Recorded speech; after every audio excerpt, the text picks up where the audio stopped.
Welcome to New Possibilities. I speak truth to power without fear.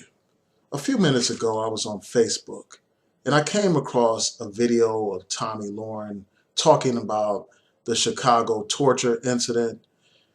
And basically, what this woman did is she said that those four suspects need to have a seat on death row alongside Dylann Roof.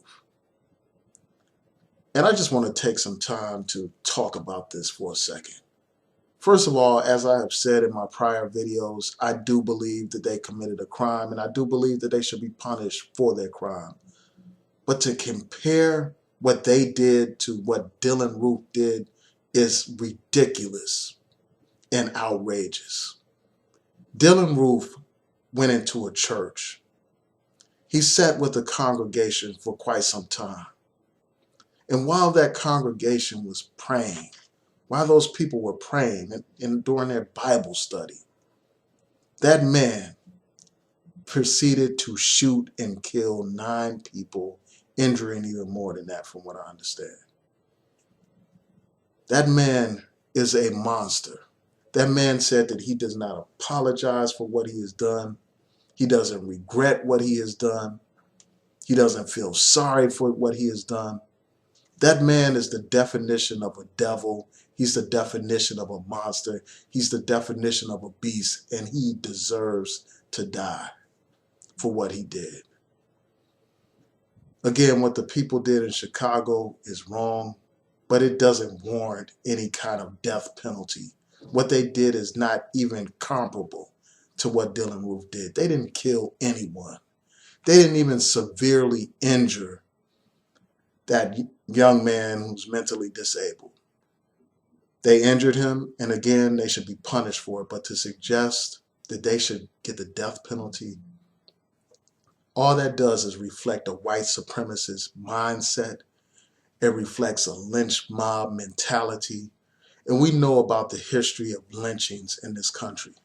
A history where a black man could be lynched for looking at a white woman, for speaking back to somebody, for doing the most minor of things. And what this woman is talking about is along the lines of that Southern white supremacist mindset. And it is absurd that this woman has been given a platform to spew that kind of hatred towards black people. Again, these people deserve to be punished, but to put it on the level of Dylann Roof is outrageous and ridiculous, and it should be condemned universally by everyone with common sense, by everyone with a conscience. This woman also talked about the media. She tried to portray the media as not being concerned about what happens to white people, as being biased to some degree against white people. She went on to talk about how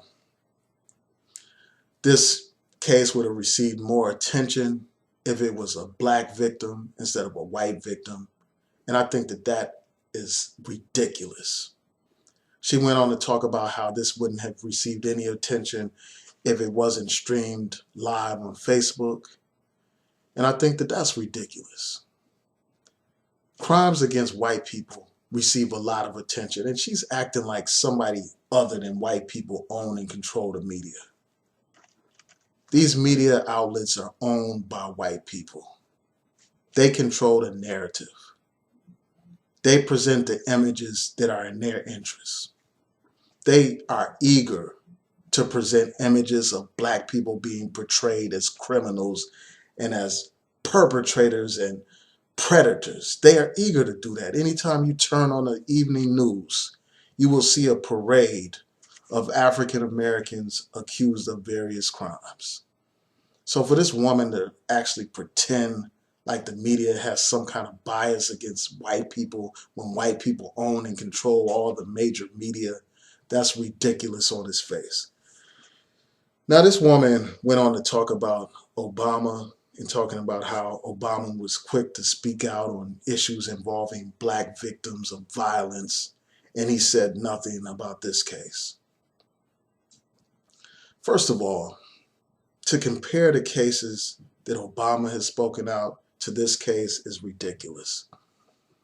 Because Obama, the few cases where he's actually spoke out about,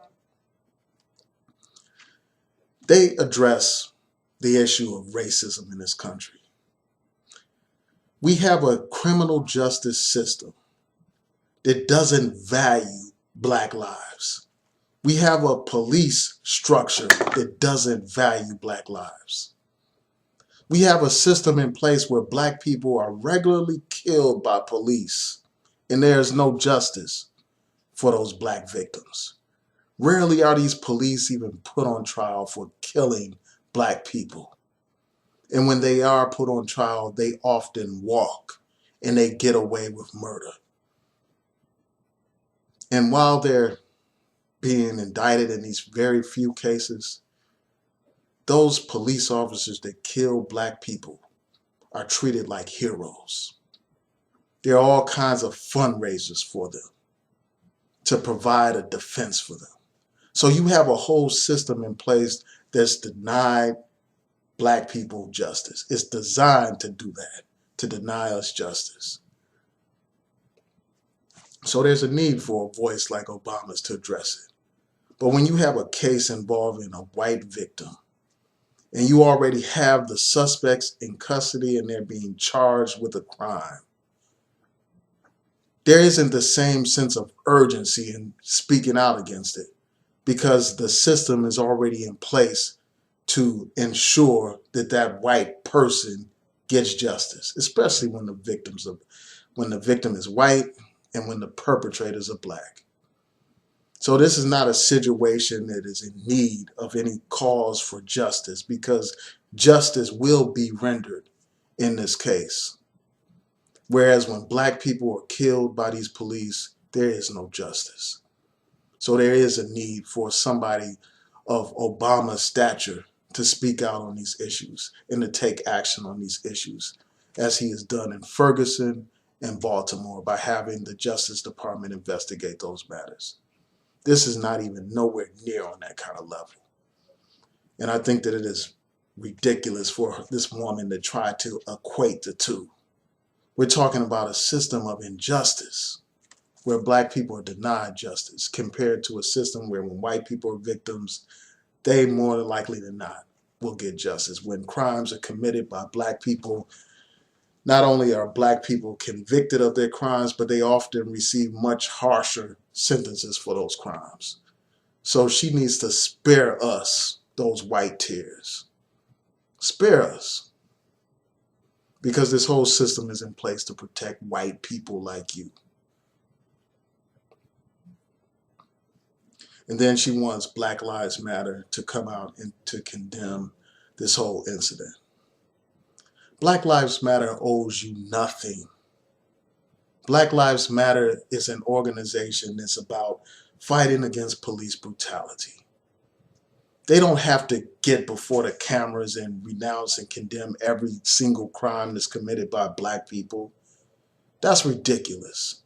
Nobody runs up to a white person asking them to apologize or to condemn every single crime that's committed by white people.